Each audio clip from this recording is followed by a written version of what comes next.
అంగంలో ఇప్పుడు మనం బాగా ఇలా కొట్టుకున్నాం అనుకోండి, ఈ ఈ చర్మంతో హస్తం చర్మంతో బాగా కొట్టుకున్నప్పుడు ఇక్కడ వచ్చే మార్పు ఏంటంటే లోపడున్న పైన ఉన్న మజిల్స్, లోపడున్న టిష్యూస్, ఆర్టరీస్, వెయిన్స్ అన్నీ కాటన్ బట్ట నీళ్ళలో వేసి ఎలా కుచించుకుపోతుంది, షింక్ అయిపోతుంది.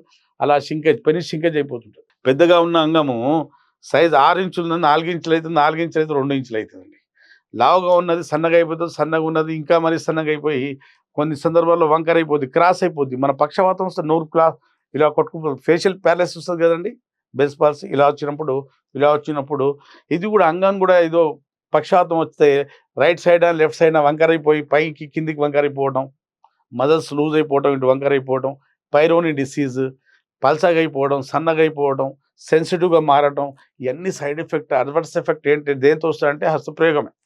హస్తప్రయోగం ఇలా లేచిన అంగం, మనకు అలా లేచి ఉండాల్సిన అంగము దానికి ఇలా మలిచేసి బెడ్తో రాపిడి చేసుకుంటాం మనం.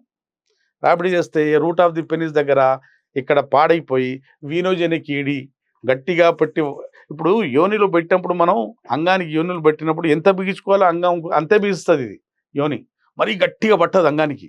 మనం ఏం చేస్తాం, మన చేతి ద్వారా బాగా గట్టిగా పట్టి రాపిడి చేస్తాం. బాగా గట్టిగా చేసేప్పుడు లోపడున్న రక్తనాళాలు, కణాలు, అక్కడ టిష్యూస్ కుచించుకుపోవడం జరుగుతుంది. దాని మీద ప్రెషర్ ఇస్తాం కదా, 2 ఛాంబర్స్ అన్ని కుచించుకుపోవడం వల్ల అంగం వైపు రక్త ప్రసరణ పూర్తి స్థాయిలో రాదు.